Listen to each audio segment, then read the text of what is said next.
echo of his call. என் அன்பு சகோதர சகோதரிகளே, உங்களை அன்புடன் வாழ்த்துகிறேன். ప్రభునందు ప్రియమైన నా ప్రియ సహోదర సహోదరి, మిమ్మల్ని అందరినీ ప్రేమతో ఆహ్వానిస్తున్నాను. 136 సంగీతం 1వ వచనத்திலே 136వ కీర్తన 1వ వచనంలో கர்த்தரை துதியுங்கள், அவர் நல்லவர் என்று எழுதப்பட்டிருக்கிறது. యెహోవా దయాళుడు, ఆయన కృతజ్ఞతలు చెల్లించుడి, ఆయన కృప నిరంతరం ఉండునని రాయబడి ఉన్నది. இந்த கால வேளையில் தேவனுடைய பிள்ளைகளுடைய கைகளில் கொடுக்கப்பட்டிருக்கிற ஒரு வல்லமையான ஆயுதமாகிய துதியை குறித்து உங்களுக்கு சொல்லிக் கொடுக்க விரும்புகிறேன். ఈ ఉదయ కాలంలో ప్రభు దేవజనులకు ఇవ్వబడిన ఒక శక్తివంతమైన ఒక ఆయుధం స్తుతి అన్నది, దాని గురించి మాట్లాడాలనుకుంటున్నాను. இந்த 136 சங்கீதம் முழுமையும் கர்த்தரை துதியுங்கள், கர்த்தரை துதியுங்கள் என்று சொல்லி கர்த்தருக்கு துதி செலுத்துகிற விதத்தை குறித்து வேதம் கற்றுக் கொடுக்கிறது. 136వ కీర్తన మొత్తం దేవుని స్తుతించండి అని రాయబడి ఉన్నది మనం చూస్తాం. இந்த துதி என்கிற வார்த்தையின் சரியான அர்த்தத்தையும் அதை பயன்படுத்த வேண்டிய விதத்தையும் உலகத்தில் உள்ள சாதாரண மக்கள் அறியவே மாட்டார்கள். స్తుతులు అన్న దాని గురించి లోక ప్రకారమైన మనుషులు అర్థం చేసుకోరు. అది ఎట్లా ప్రయోగించాలని వాళ్ళకి తెలియదు. உலக ஞானத்தால் இதை அறிய முடியாது. లోక ప్రకారమైన జ్ఞానంతో ఇది తెలుసుకోలేము. ரெண்டு விதமான மக்கள் உலகத்திலே, రెండు విధమైన మనుషులు ఈ లోకంలో ఉన్నారు. வேதம் சொல்கிறது, சில ரதங்களை குறித்தும் குதிரைகளை குறித்தும் மேன்மை பாராட்டுவார்கள். நாங்கள் எங்கள் ஆண்டவராகிய இயேசு கிறிஸ்துவின் சிலுவையை குறித்து மேன்மை பாராட்டுவோம். కొంతమంది రథాల గురించి, వాళ్ళ గుర్రాల గురించి వాళ్ళు హెచ్చుగా అనుకుంటారు. కానీ మేము మా ప్రభు అయిన యేసుక్రీస్తు నామమును బట్టే మేము ఘనతనిస్తామని. ஆகவே உலக மக்கள் இதை அறிய முடியாது. అందుకనే ప్రభు లోక ప్రకారమైన జనులు దీన్ని తెలుసుకోలేరు. தேவனுடைய பிள்ளைகள் இதை கட்டாயம் அறிந்துதான் ஆக வேண்டும். దేవజనులు దీన్ని తప్పకుండా వాళ్ళు తెలుసుకొని ఉండాలి. இதை அறியாமல் இருப்பது தவறு. దీన్ని తెలుసుకోకుండా ఉండడం చాలా పెద్ద తప్పు. கிறிஸ்தவத்தில் கூட சில குறிப்பிட்ட பிரிவினர்கள் இந்த துதி செலுத்துதல் தங்களுக்கு சொந்த சொத்து என்று நினைத்து பேசிக் கொண்டிருக்கிறார்கள். మన క్రైస్తవుల్లో కూడా కొంతమంది ఏమనుకుంటారంటే, ఈ స్తుతులు చెల్లించుట వాళ్ళకొక్కరికే అది తగును అని అనుకుంటున్నారు. இன்னொரு பிரிவினர் இந்த துதி செலுத்துதல் என்பது நமக்கு ஒவ்வாதது, இது மற்றவர்களுக்கு சொல்லி ஆண்டவருக்கு துதி செலுத்தாமல் வாழ்க்கையில் நஷ்டப்பட்டு போகிறார்கள். ఇంకా కొంతమంది క్రైస్తవులు ఇది మనం చేయవలసిన స్తుతులు చెల్లించడం మనకు అవసరం లేదు, ఇది మనకి కాదు అని అనుకుంటున్నారు. ஆனால் தேவ பலத்தை பெற்றுக்கொள்வதற்கு இது ஒரு கால்வாயாக இருக்கிறது. ఇది దేవుని శక్తిని మనం పొందాలంటే స్తుతులు చెల్లించుట ఎంతో ముఖ్యమైనదిగా ఉంది. நீங்கள் అసాధారణమైన ఆశీర్వాదాలను పెట్టుకొள்வதற்கு துதி செலுத்துவதுதான் வழி. మీకు అసాధారణమైన ఆశీర్వాదాలు కావాలంటే మీరు స్తుతులు తప్పకుండా చెల్లించాలి. இது தேவ கட்டளை. ఇది దేవుని కట్టడ. இதை நீங்கள் பயன்படுத்தும் போது தேவனை நீங்கள் உங்கள் சூழ்நிலைக்குள் கொண்டு வர முடியும். ఇది మీని ప్రయోగించినప్పుడు మీ పరిస్థితి లోపలికి ప్రభువుని మీరు తెచ్చుకోవచ్చు. நீங்கள் உண்மையாய் ஆண்டவருக்கு துதி செலுத்தும் போது ஆண்டவரை செயல்பட வைக்கிறது உங்களுக்காக. మీరు నిజంగా ఆత్మార్థంగా మీరు స్తుతులు చెల్లించినప్పుడు ప్రభువుని మీరు ఏ పని మీకు చేయాలో అది చేయిస్తారు. మీరు இந்த ஸ்தோத்திரம் என்று சொல்கிற வார்த்தையானது, స్తోత్రం అని చెప్పే మాట இயேசு கிறிஸ்துவுக்கு மாத்திரமே உரித்தானது. అది ప్రభువైన యేసుక్రీస్తుకు మట్టుకే తగును. எந்த மனிதருக்கும் வேறு எந்த தெய்வ அவதாரங்களுக்கும் அது உரித்தானது அல்ல. ఏ మనుషులకో ఏ అవతారాలకో దైవ అవతారాలకో ఇది తగదు. நீங்கள் ஒரு நபரை பார்த்து ஸ்தோத்திரம் என்று சொல்லும்போது, ఒక మనిషిని చూసి మీరు స్తోత్రం అని చెప్పినప్పుడు, என்னையா இவர் ஸ்தோத்திரம் ஸ்தோத்திரம் என்று சொல்கிறார்கள், அர்த்தம் இல்லாமல் பேசுகிறார்கள் என்று சிலர் நினைப்பார்கள். మనుషులు ఏంటి స్తోత్రం స్తోత్రం అని అంటున్నారని అర్థం లేకుండా మాట్లాడుతున్నారు అనుకుంటారు. நீங்கள் யாரையாவது பார்த்து ஸ்தோத்திரம் என்று சொல்லும்போது, మీరు ఎవరినైనా చూసి స్తోత్రం అని చెప్పినప్పుడు, அல்லது ஆகாரத்தை சாப்பிடும்போது ஸ்தோத்திரம் என்று சொல்லும்போது, మీరు ఒక ఆహారం తినేటప్పుడు స్తోత్రం అని చెప్పినప్పుడు, அல்லது ஒரு கஷ்டம் வரும்போது ஸ்தோத்திரம் என்று சொல்லும்போது, మీకు ఒక కష్టం వచ్చినప్పుడు స్తోత్రం అని చెప్పి, அது இயேசு கிறிஸ்துவுக்கே உரித்தானதாக இயேசு கிறிஸ்துவுக்கு நாம் சொல்கிறது. ఇది ప్రభువైన యేసుక్రీస్తుకే సంబంధించింది, ఆయనకే అది మనం చెల్లిస్తున్నాం. பல வருஷங்களுக்கு முன்னதாக என்னுடைய வாழ்க்கையில் ஒரு பெரிய பொருளாதார தேவை ஏற்பட்டது.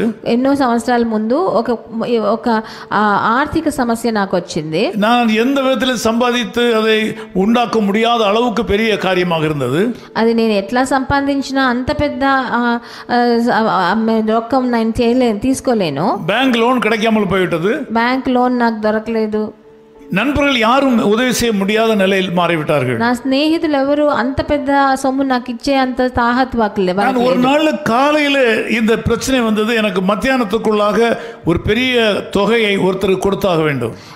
పొద్దున ఒకరోజు పొద్దున నాకు తెలియవచ్చింది మధ్యాహ్నంలోకి చాలా పెద్ద అమౌంట్ లేకపోతే అంత డబ్బులు నేను రెడీ చేయాలని. எனக்கு வேற ஒரு வழியும் தெரியவில்லை. నాకు వేరే ఏ దారి తెలియలేదు. என்னுடைய அறைக்குள் சென்றேன். నా రూమ్ లోకి వెళ్ళాను.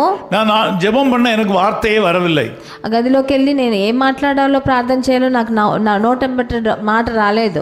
எந்த வார்த்தையை சொல்லி ஜெபம் பண்ணுவதுன்னு சொல்லி எனக்கு தெரியவில்லை. ఏ మాట చెప్పి నేను ప్రార్థించాలో నాకు అది తెలియలేదు. ஆகவே சரியாக ஏறக்குறைய 3 மணி நேரம் ஜெபிக்க வார்த்தை இல்லாதனால ஸ்தோத்திரம் ஸ்தோத்திரம் ஸ்தோத்திரம் ஸ்தோத்திரம் என்று சொல்லிக்கொண்டே இருந்தேன். నేను 3 గంటల సేపు ఏం చెప్పి ప్రార్థించాలో తెలియకుండా స్తోత్రం స్తోత్రం స్తోత్రం అని 3 గంటల సేపు చెప్పాను. இதை என்னுடைய போதகர் மூத்த போதகர் பாஸ்டர் சுந்தரம் அவர்கள் எனக்கு கற்றுக் கொடுத்தார்கள். నాకు మా సీనియర్ పాస్టర్ అయిన పాస్టర్ సుందరం గారు ఇది నాకు నేర్పించిన. ஜெபம் பண்ண முடியாவிட்டால் நீ முழங்கால் என்று ஸ்தோத்திரம் ஸ்தோத்திரம் என்று சொல்லி கொடுத்தார். నీకు ప్రార్థన చెయ్యలేనప్పుడు నీ మోకాళ్ళ మీద నిలబడి స్తోత్రం స్తోత్రం స్తోత్రం అని చెప్పు అని నేర్పించారు. ஏறக்குறைய 3 மணி நேரத்துக்கு பிறகு 3 గంటల తర్వాత என்னுடைய கதவை தட்டுற சத்தம் கேட்டது. என்னுடைய வீட்டில் నా తలుపు ఎవరో తట్టారు. நான் கதவை திறந்தேன். నా గది తలుపు తెరిచాను. நீங்கள் ఆశ్చర్యపడుவீர்கள். మీరు ఆశ్చర్యపడతారు. அந்த நாளிலே ఆ రోజు நான் யாருக்கு నేను ఎవరికి எவ்வளவு பணம் கொடுக்க வேண்டுமோ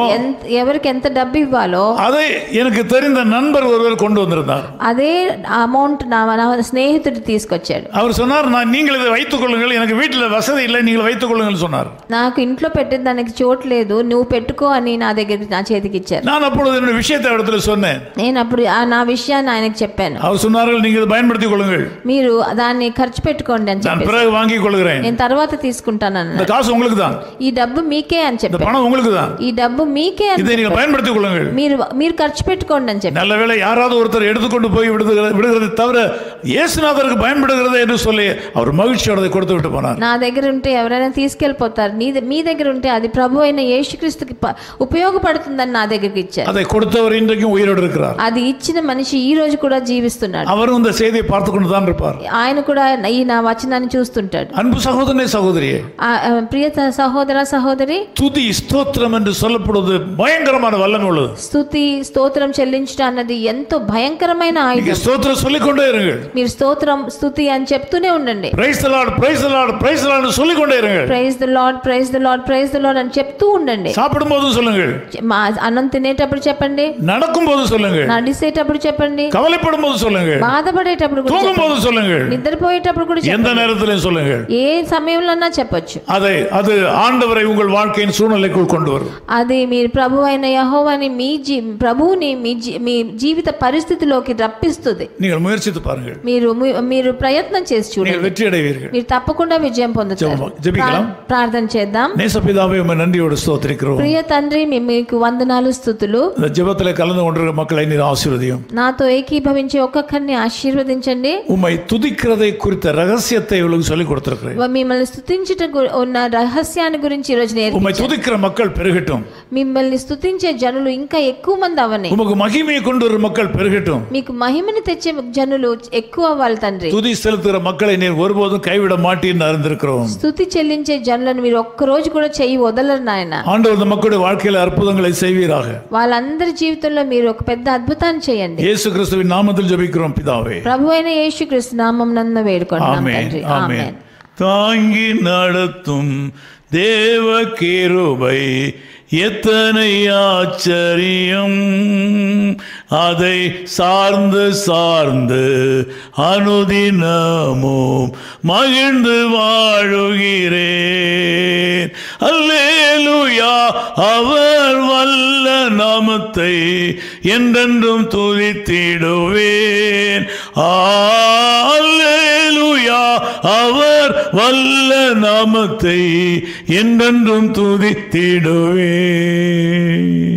His call ministries 10 Muhammad Abdullah 2nd Street, opposite International Cricket Stadium, Chepauk, Chennai 600005, India. Phone 9144-2852-8282.